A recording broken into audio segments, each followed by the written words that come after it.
Hello friends, welcome to my channel গল্প পাঠ by শ্যাম। আশা করি তোমরা সকলে ভালো আছো। আজ আমরা পাঠ করতে চলেছি আগের দিনের পাঠ করা গল্প প্রার্থনার দ্বিতীয় পর্ব। তাহলে আর বেশি কথা না বলে চলো শুরু করা যাক। পতি মহাপাত্রর কণ্ঠের মন্ত্রোচ্চারণ তার কানে যেতেই সেদিকে ঘুরলেন প্রদ্যোৎবাবু। এ কেমন মন্ত্র! উঁচু সরু গলায় গোঙানির মতন দুর্বোধ্য ভাষার প্রার্থনা। তার শিরা উপশিরা দিয়ে ঠান্ডা রক্তের স্রোত বয়ে গেল। হুবহু এই মন্ত্র উনি শুনেছিলেন সেই পোড়োবাড়ির ভেতরে। এই শয়তানি চক্রান্ত এসে ঢুকেছে স্বয়ং জগন্নাথ স্বামীর দুয়ারে। পুরীর জগন্নাথ মন্দিরের প্রধান পুরোহিত এর শিকার। ব্রহ্ম পরিবর্তন যে সব থেকে পবিত্র উপাচার। প্রভুর প্রাণ প্রতিষ্ঠাকে কলুষিত করবার জন্যই কি এই বিরাট প্রেত সাধনা? লক্ষণ ভট্ট বিদ্রোহ ঘোষণা করেছিল খোদ প্রভুর বিরুদ্ধে। প্রভুর প্রাণ প্রতিষ্ঠা বিষিয়ে দিলে পাপ ছড়িয়ে পড়বে পুরীর আকাশ বাতাসে। শত শত বছর ধরে পবিত্রতার শিখর এই মন্দির অপবিত্রতার গর্ব হয়ে যাবে। নরকে পরিণত হবে কোটি কোটি মানুষের বিশ্বাসের এই স্বর্গ। এগিয়ে আসছে অন্ধকারে ঢাকা মানুষগুলো। ক্ষণে ক্ষণে যেন তাদের সংখ্যা বৃদ্ধি পাচ্ছে। কোন গর্তে এতক্ষণ লুকিয়েছিল ওরা? প্রদ্যোৎবাবু পিছোতে লাগলেন। হাত পা ঠান্ডা হয়ে গেছে তার। অপর দুই দৈতাপতি এতক্ষণে যেন বুঝতে পেরেছেন কিছু একটা হচ্ছে। তারা টেনে চোখে বাঁধন খুলতে যেতেই হঠাৎ পাথরের থামগুলো কাঁপিয়ে মাঝখানের প্রকাণ্ড দরজাটা বিকট শব্দে বন্ধ হয়ে গেল। ব্যাস, যেইটুকু প্রদীপের আলো ভেতর থেকে আসছিল সেইটুকু আটকে গিয়ে মিশমিশে কালো হয়ে গেল চারদিক। প্রদ্যোৎবাবু পেছোতে পেছোতে পেছনের দরজায় পিঠ ঠেকে গেল তার। এতক্ষণে তার খেয়াল হলো এই অন্ধকারে কৃপা তার পাশে নেই। এই নরপেশাজগুলোর মাঝে তিনি সম্পূর্ণ একা। এবার শুধু মন্দিরের বারান্দায় প্রদ্যোৎবাবু আর তাকে ঘিরে চাতাল জোরে এগিয়ে আসা এই অমানুষগুলি। কৃপা সিন্ধু! ভেঙে যাওয়া গলায় যত জোরে পারেন চিৎকার করলেন, কিন্তু মেঘের গর্জনে ঢাকা পড়ে গেল তার দুর্বল কণ্ঠস্বর। বৃষ্টির ছাটে ভিজে যাওয়া ঠান্ডা পেতলের আংটাটা ঘাড়ে ঠেকল তার। ভেজা শরীরটা ঠকঠক করে কাঁপতে লাগলো। আর থাকতে না পেরে পেছন ঘুরে দরাম দরাম করে আঘাত করলেন বন্ধ দরজায়। পেতলের পাত দিয়ে ঢাকা বিরাট দরজাগুলো সামান্য নড়ল পর্যন্ত না। সামনের ওগুলো কি জীবিত মানুষ, নাকি মানুষের শরীরে ভর করে থাকা শয়তান? তাদের শরীরগুলো যেন জমাট বাঁধা অন্ধকারে গড়া। এই প্রচণ্ড তুফানেও তাদের শরীর এতটুকু এদিক ওদিক হচ্ছে না। নরপিশাচগুলো প্রায় মন্দিরের বারান্দায় উঠে এসেছে। প্রদ্যোৎবাবু দেওয়ালে পিঠ দিয়ে ঠকঠক করে কাঁপতে কাঁপতে নারায়ণকে ডাকতে লাগলেন। হঠাৎ যেন পেছনের দরজাটা একটু নড়ে উঠল। কয়েক মুহূর্ত পর তার বিশাল কয়রা দুটো ঝনঝন করে দুলে উঠল। প্রদ্যোৎবাবু ছিটকে সরে এলেন দুহাত। তারপর যেন এক প্রচণ্ড অদৃশ্য দমকা কান ফাটানো আওয়াজ করে অত বড় দুটো পাল্লা হাট করে খুলে গেল। আর ভেতরে যা দেখলেন তাতে প্রদ্যোৎবাবুর হৃৎপিণ্ড কয়েক মুহূর্তের জন্য বন্ধ হয়ে গেল। মেঝেতে পড়ে চিৎকার করছে দুজন কনিষ্ঠ দৈতাপতি। পেছনের মূল গর্ভগৃহের দরজা খুলে গেছে, আর ভেতরে মিশকালো অন্ধকারের মধ্য থেকে দৌড়ে বেরিয়ে আসছে জ্বলন্ত এক মানব মশাল। পতি মহাপাত্র! প্রদ্যোৎবাবুর গলা দিয়ে শব্দ দুটো বেরিয়ে এল। দাউ দাউ করে মাথা থেকে পা অব্দি জ্বলছেন পতি মহাপাত্র। তাই দেখে আতঙ্কে প্রায় আধমরা বাকি দুই দৈতাপতি। গেরুয়া বসনের সাথে গায়ের মাংস ছাই হয়ে গলে পড়ছে পাথরের মেঝের উপর। জ্বলন্ত মূর্তিটা দিশাহীনভাবে এদিক ওদিক উদ্ভ্রান্তের মতো বাঁচার আশায় দৌড়াতে লাগল। বাজের শব্দে যেন কানে তালা লেগে গেল প্রদ্যোৎবাবুর। সেই লেলিহান শিখার আলোয় ঝলমল করে উঠল মন্দিরের চাতাল। যেন পাপের আধার মুছে ঐশ্বরিক প্রকাশ ধুয়ে দিল রাতের নরক উপাসকদের। চাতাল জুড়ে এগিয়ে আসা মানুষগুলো থমকে দাঁড়িয়ে গেল। তাদের ভাষাহীন চোখে তারায় ঝলমল করছে পতি মহাপাত্র জ্বলন্ত দেহটা। পতি মহাপাত্র দৌড়ে এসে মন্দিরের বারান্দা থেকে ঝাঁপ দিয়ে প্রায় 20 ফুট নিচে মন্দিরের চাতালের উপর আছড়ে পড়লেন। হকচকিয়ে পেছনে সরে গেল নরপিশাচের দল। মুখের মাংস গলে যাওয়া, প্রায় কঙ্কালে পরিণত হওয়া জ্বলন্ত শরীরটা শেষবারের মতন একবার উঠতে চেষ্টা করল। সেই বিভৎস দৃশ্য দেখে একে একে পিছু হটতে লাগলো নরপিশাচের দল। প্রদ্যোৎবাবু! হঠাৎ শোনা গেল কৃপার গলা। ধরে যেন প্রাণ ফিরে পেলেন প্রদ্যোৎবাবু। কৃপা পেছনে সিঁড়ি দিয়ে দৌড়ে উঠে প্রদ্যন্তবাবুর হাত চেপে ধরে ঘরের ভেতরে পড়ে থাকা দুই দৈতাপতির উদ্দেশ্যে চিৎকার করে বলল, উপাচার থামাবেন না, ব্রহ্ম পরিবর্তন করতে থাকুন, সময় চলে যাচ্ছে। তারা উড়িয়া হলেও বাংলা বুঝবেন। কৃপা প্রদ্যন্তবাবুর কবজিতে হ্যাচকা টান মেরে বলল, চলে আসুন, এটাই সময়, এটাই সুযোগ। বশ হয়ে থাকা মানুষগুলি ছত্রভঙ্গ হয়ে যেতেই তাদের মধ্য দিয়ে ছুটতে শুরু করলো দুজনে। প্রদ্যন্তবাবুর একে বয়স হয়েছে, তারপর কাল থেকে শরীরের উপর অমানসিক ধকল গেছে। উনি হাঁপিয়ে পড়তে লাগলেন। এবার তারা রাজপথ না ধরে মন্দিরের পেছনের অলিগলি দিয়ে দৌড়াতে দৌড়াতে ঝাউবনের ভেতরে এসে পড়ল। গোটা শহর ধুধু ফাঁকা। রাতের বৃষ্টি ভেজা অন্ধকারে নিঝুম পুরী যেন নরকপুরীর রূপ ধারণ করেছে। ঝাউবনের ভেতরে ঢুকে পড়েই প্রদ্যন্তবাবু বসে পড়লেন বুক আঁকড়ে, হাঁপাতে লাগলেন হাঁপড়ের মতো। এখানে এখানে শহরের দক্ষিণের ঝাউবনের সামনে, কিন্তু কোথায় কোথায়? কৃপা বিড়বিড় করতে করতে চারিদিকে খুঁজতে লাগলো। সময় নেই, একটুও সময় নেই। বালির উপর পড়ে হাঁপাচ্ছেন প্রদ্যন্তবাবু। চোখে এখনো ভাসছে দাউ দাউ করে জ্বলতে থাকা পতি মহাপাত্রর ছবি, চৈতন্য চরিত। এ একবার পড়েছিলেন, ভক্তি ছাড়া পুরীর মন্দিরের চৌকাঠ পেরোনো মহাপাপ। আজ যা হয়েছে, কিভাবে হয়েছে তা তিনি জানেন না। শুধু এটুকু জানেন যে তার নারায়ণ মিথ্যে নয়, মন্দিরের পবিত্রতা মিথ্যে নয়। হাতে সময় নেই প্রদ্যন্তবাবু, যা করতে হবে এখনই। মন্দিরে ব্রহ্ম পরিবর্তন চলছে, এই মাহেন্দ্রক্ষণ যদি আমরা হারিয়ে ফেলি। হাঁপাতে হাঁপাতে এদিক ওদিক দেখতে লাগলো কৃপা। প্রদ্যন্তবাবু কোনো রকমে আশেপাশের গাছের ডাল আঁকড়ে ধরে উঠে এসে দাঁড়ালেন বালির ওপর। ঝড় থেমে গেলেও বৃষ্টি থামেনি। ভিজে বালিতে পা টেনে ধরছে। এত বিশাল প্রান্তরে কোথায় খুঁজবেন লক্ষণ ভট্টর কবর? তখনই হঠাৎ একটা অদ্ভুত ঘটনা ঘটল। দক্ষিণা বাতাসের ঝাপটা মুখে লাগতেই প্রদ্যন্তবাবু দেখলেন সমুদ্রের ঢেউ পাড় থেকে অনেকটা দূরে ভেঙে সেখানেই শুকিয়ে যাচ্ছে। সমুদ্র যেন এক ধাক্কায় হঠাৎ অনেকটা পিছিয়ে গেছে। জলের তলায় থাকা বালিয়াড়ির অনেকটা অংশ বেরিয়ে পড়েছে। কিছু ভাঙা বোল্ডার, জলে ডুবে থাকার ফলে প্রায় পচে যাওয়া ঝাউ গাছের ডাল। হঠাৎ চোখ ঝলসানো বিদ্যুৎ চমকালো। গোটা বালিয়াড়ি কয়েক মুহূর্তের জন্য দিনের আলোর মতন ফ্যাকাশে হয়ে পরক্ষণেই আবার অন্ধকারে ডুবে গেল। প্রদ্যুৎবাবু কি ঠিক দেখলেন? জল সরে গিয়ে ভেজা বালির উপর জেগে থাকা গাছের ডালের উপর লম্বা উজ্জ্বল হলুদ রঙের ওটা কি? এই যে, এই দিকে! প্রদ্যুৎবাবু ডাকলেন কৃপাকে। দুজনে এগিয়ে গেল সেদিকে। প্রদ্যুৎবাবু বুঝলেন উজ্জ্বল হলদে রঙের বস্তুটা একটা কাপড়ের টুকরো।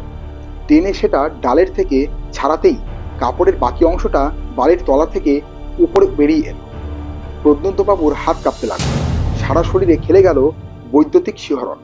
প্রায় 20 হাত লম্বা ত্রিভুজাকার কাপড়টার মাঝখানে জলজল করছে টকটকে লাল চন্দ্রবিন্দুর নিশান। মন্দিরের উড়ে যাওয়া পতিতপাবন ধ্বজা। রাতের অন্ধকারে এই ধ্বজা ঠিক তাদেরই হাতে ধরা দিল, তাও সাগরে সরে গিয়ে।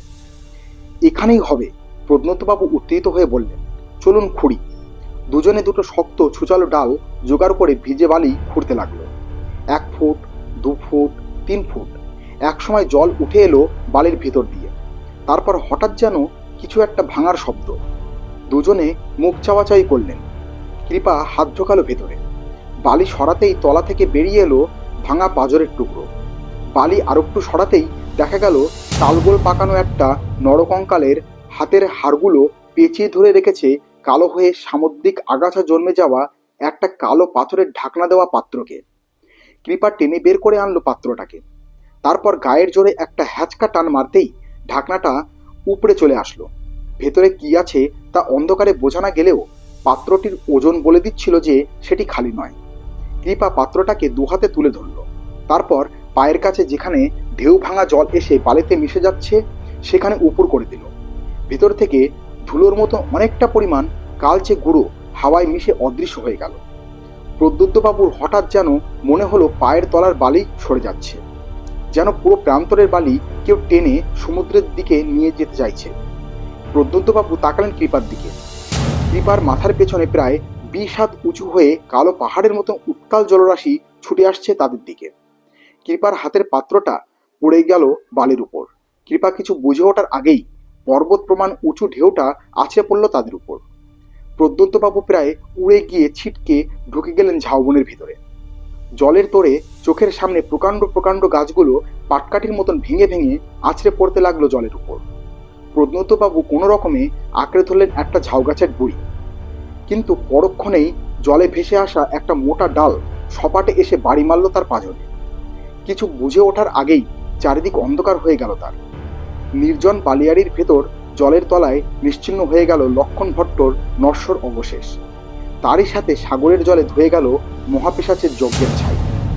শুধু মাইলখানেক দূরে পতি মহাপাত্রর পুড়ে ছাই হয়ে যাওয়া ধোয়া ওঠা দেহখানার পেছনে পুণ্যভূমির গর্ভগৃহে প্রথমবার জগন্নাথ, বলরাম আর সুভদ্রার প্রাণ প্রতিষ্ঠা হলো দুজন তরুণ দৈতাপতির প্রাণ ভরা শ্রদ্ধা আর বুক ভরা ভক্তির বলে, কোনো পদাধিকার বলে নয়। রথের দিন ভোরে প্রদ্যোতবাবুর জ্ঞান ফিরেছিল সেনা ছাউনির হাসপাতালে। ঝড়ে তছনছ হয়ে যাওয়া পুরী তার নিটল ভক্তি আর অটুট মনোবলের জোরে শেষ পর্যন্ত আয়োজন করতে পেরেছিল রথযাত্রার। লোক সমাগম প্রত্যেক বছরের মতো না হলেও উপাচারের সাধনে প্রাচুর্য ছাড়া আর কোনো কিছুরই কমতি ছিল না। প্রদ্যোতবাবুর পাজরার হাড়ে চিড় ধরেনি, তবে আঘাতের আকস্মিকতা তার শারীরিক ক্লান্তির ফলে তার শরীর ধকল হয়ে উঠতে কিছুটা সময় নিয়েছিল। কিন্তু কৃপা কই? জ্ঞান ফিরতেই তার মনে পড়ল জলোচ্ছ্বাস হওয়ার আগে শেষ মুহূর্তে তিনি কৃপাকে ছাইয়ের পাত্রটা হাতে নিতে দেখেছিলেন। তারপর ঢেউয়ের ঝাপটায় তিনি জলের তলায় চলে গিয়েছিলেন। তারপর সব অন্ধকার। ছেলেটা বাঁচল তো?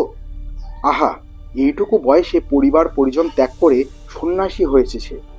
বিকেলে হাসপাতাল থেকে ছাড়া পেয়ে বাইরে পা রেখেই প্রদ্যোতবাবু যেটা প্রথম উপলব্ধি করলেন তা হলো বাতাসে নাক জ্বলে যাওয়া পচা গন্ধটা আজ একেবারেই নেই। একজন স্থানীয় মানুষের বাইকে চেপে ইস্কনের আশ্রমের সামনে এসে নামলেন প্রদ্যোতবাবু। এ কি অবস্থা হয়েছে আশ্রমের! বাগান তছনছ হয়ে গেছে, পাঁচিলের ধারে নিম গাছটা উপড়ে পড়ে পাঁচিলের অনেকটা ধসিয়ে দিয়েছে। অফিস ঘরে আজ সনাতন ছেলেটিই রয়েছে, কিন্তু আজ তার মধ্যে যেন এক স্পষ্ট পরিবর্তন চোখে পড়ে। হাতে একটা ডাস্টার নিয়ে সে দেওয়ালের ভাঙা মিউরালের ধুলা পরিষ্কার করছে। সেই ঝিমঝিমে ভাবটা একেবারেই উধাও। প্রদ্যোতবাবুর চোখে তা এড়াল না। কৃপাসিন্ধু বলে একজন তরুণ স্বামীজি এসে এখানে ছিল বিগত কয়েকদিন, আমার পাশের ঘরটিতেই ছিল। ঝড়ের পর কি সে ফিরে এসেছে? সনাতন ঘাড় নেড়ে বলল, ঝড়ের সময় সেও এখানে ছিল না, আজ দুপুরেই ফিরেছে, কাজেই তার পক্ষে সঠিক বলা মুশকিল। আপনি ঘর দেখে আসেন, ওখানে যদি থাকেন। প্রদ্যোতবাবু উঠে গেলেন দোতলায়। না, পরপর দুটো ঘরই ফাঁকা। তার নিজের মালপত্র যদি থেকে থাকে তাহলে মন্দিরেই কোথাও রয়েছে। সাথে সম্বল বলতে শুধু মানিব্যাগ আর গায়ের কাপড়টা। কৃপার পরিণতির কথা ভেবে মনটা খচখচ করতে লাগলো। সেনা ছাউনিতে ফিরে গিয়ে একবার খোঁজ নেবেন নাকি ঝড়ের পরদিন সকালে সমুদ্রের ধারে গিরিওয়া বসন, ন্যাড়া মাথা, বছর 22-এর কারোর মৃতদেহ উদ্ধার হয়েছে কিনা। প্রদ্যোতবাবু নিচে এসে সনাতনকে বললেন কলকাতার ইস্কনের নম্বরটা টেলিফোনে ধরিয়ে দিতে। সনাতন দিল। বার তিনেক রিং হওয়ার পর একজন ফোন ধরলেন। হ্যালো, নমস্কার, আমি পুরী ইস্কন আশ্রম থেকে কথা বলছি। আপনাদের এক তরুণ সন্ন্যাসী বিগত কয়েকদিন ধরে আমার সফর সঙ্গী ছিলেন। ঝড়ের কারণে আমরা আটকে পড়ি, তারপর থেকে ওনার আর কোনো খোঁজ পাচ্ছি না। উনি কি আপনাদের সাথে যোগাযোগ করেছেন? ওপারের পুরুষ কণ্ঠস্বর বেশ মার্জিত আর ভদ্র। প্রদ্যোতবাবুর কথা শুনে বেশ উদ্বিগ্ন হয়ে প্রশ্ন করলেন, পুরীতে রথ উপলক্ষে আমাদের আরেকটি দলও গিয়ে আটকে পড়েছিল, আজ সকালে ফিরল তারা।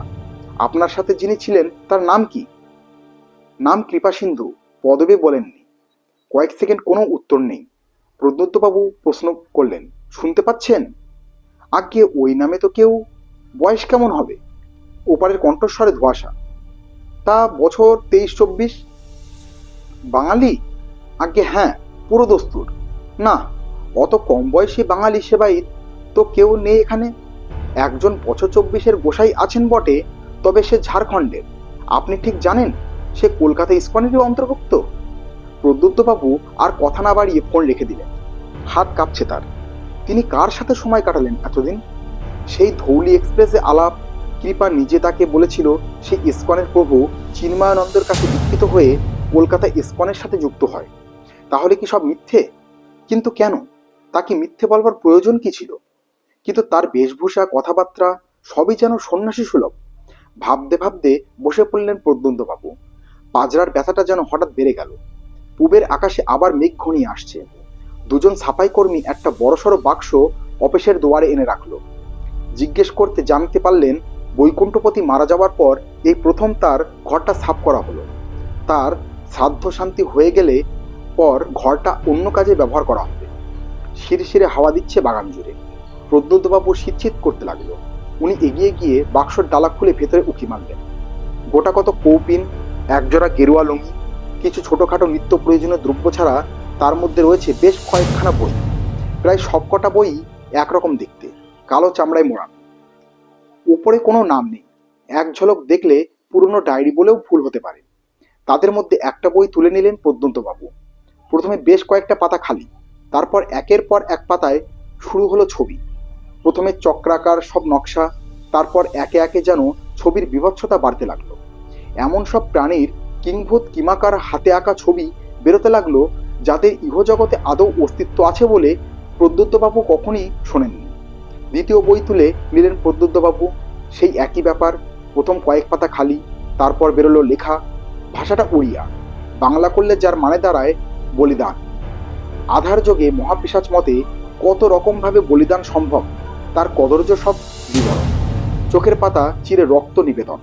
মৃত গর্ভবতী নারীর মুণ্ডুচ্ছেদের পর তার গর্ভের সন্তান জীবিত নারীর গর্ভে প্রতিস্থাপন ও তার মধ্যে পুনরায় পৈশাচিক প্রাণ স্থাপন করার উপায়। গা গুলিয়ে উঠল প্রদ্যুৎবাবু। ছুঁড়ে ফেলে দিলেন বইটা। ঘুরে চলে আসছিলেন, হঠাৎ সোনালি মলাটে মোড়া একটা ছোট্ট বই কাপড়ের ভেতর থেকে তার দৃষ্টি আকর্ষণ করল। তুলে নিলেন সেটা। হাওয়াটা যেন বাড়ছে। অন্দরে এসে খাড়া হন না বাবু, পেছন থেকে সনাতন ডাকল। প্রদ্যুৎবাবু যেন শুনেও শুনলেন না। কেমন যেন অবসন্ন লাগছে তার। হাতের বইটা যেন হঠাৎ ভারী হতে শুরু করেছে। কিছু একটা হচ্ছে তার সাথে। শরীরটা হঠাৎ এমন হালকা লাগছে কেন? এই বইটা না, এটা খুলবেন না তিনি, কিছুতেই না। খোলো। কে কে কথা বলল? মাথা ঝাঁকালেন প্রদ্যুৎবাবু। খুলে দেখো কি আছে ভেতরে। প্রদ্যুৎবাবু যেন মাথার মধ্যে একটা চূড়ান্ত আকর্ষণীয় কণ্ঠস্বর শুনতে পাচ্ছেন। কি মারাত্মক তার টান! সে যা বলবে তা যেন করতেই হবে। তার আঙুলগুলো যেন অবশ হয়ে বইয়ের মলাটের উপর এসে খুলে দিল বইটাকে। বৃষ্টি নামলো আবার। বইয়ের প্রথম পাতায় একটা ছবি। এই আকৃতিটি তিনি আগে দেখেছেন। কদাকার মনুষ্য শিশুর মতন চেহারা, শুধু একটার বদলে তিনটে মাথা। বুকের ভেতরটা যেন ভারী হয়ে আসছে তার। ভয় করছে, কিন্তু বইটা চেষ্টা করেও হাত থেকে ফেলে দিতে পারছেন না তিনি। উল্টে ফেললেন পরের পাতা। উড়িয়ায় লেখা একটা শব্দ, বাংলায় যার অর্থ মুক্তি। বইটি হাতে লেখা। কিছু জায়গায় কালি অস্পষ্ট, কিছু জায়গায় হাতের লেখা পড়ার অসত্য। তবু যেন প্রায় সম্মোহিত হয়ে পড়ে চললেন প্রদ্যুৎবাবু। আষাঢ়ের অমাবস্যা। যেই রাতে মন্দিরে ব্রহ্ম পরিবর্তন হয়, সেই রাতে আমার আত্মাহুতি জন্ম দেবে এক বিষাক্ত সাপের, যা রোগের মতন খেতে থাকবে শ্রীক্ষেত্রের সমস্ত শুভ লক্ষণ। মাঝরাতে যখন অষ্টগ্রহ সমন্বয় হবে, তখন আমার বিদেহী আত্মা স্থান নেবে পিশাচ যজ্ঞের ভস্যের মধ্যে। দেবভক্তির নামে এই মিথ্যাচার চিরকাল বন্ধ হয়ে যাবে এই পুণ্যভূমিতে। আমার দেবতা হবে একমাত্র দেবতা, তার উপাসনা হবে একমাত্র উপাসনা। কিন্তু এক আহুতি পিশাচতন্ত্র বিরুদ্ধ। ফিরতে আমায় হবে, নিজের আহুতি আবার দিতে হবে। 24 বছর পর পুনরায় অষ্টগ্রহ সমন্বয় হবে। আমি সেদিন ফিরব, নবজন্ম নিয়ে হলেও ফিরব। পুনরায় আষাঢ়ের অমাবস্যায় নিজের আহুতি দিয়ে মুক্ত করব এই পিশাচ যজ্ঞের ভস্য। ততদিন এই বিভূতি কুম্ভ ভূমিগর্ভে রক্ষা করা তোমাদের কর্তব্য। সেই দিন হবে আমার মুক্তি। সেই দিন বিদেহী আত্মা থেকে উত্তরণ হবে আমার। দেবতার সাজানো ভূমিতে পাতাল থেকে নবজন্ম নেব আমি সম্পূর্ণ অপদেবতা রূপে। মিশে যাব কায়াহীনদের দলে, সর্বশক্তিমান হয়ে। আকাশ কাঁপিয়ে মেঘ গর্জন করে উঠল। ঝনঝনিয়ে উঠল জানলার কাজ। বাবু!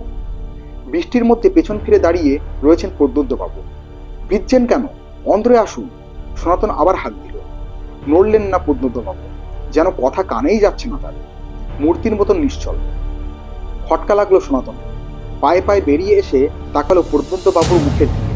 তার মুখ পাথরের মতন স্থির, চোখের মনি স্থির, হাতে ধরা বইয়ের উপর। উকি মারল সনাতন। কই, বইয়ের পাতা তো খালি, কিছু তো নেই। হঠাৎ নাকে একটা বিকট গন্ধ গেল সনাতনের। গন্ধটা আসছে প্রদ্যুন্তবাবুর গা থেকে, যেন তাজা জীবিত মানুষের শরীরে হঠাৎ পচন ধরেছে। বৃষ্টির মধ্যে দাঁড়িয়ে কি করছেন বাবু?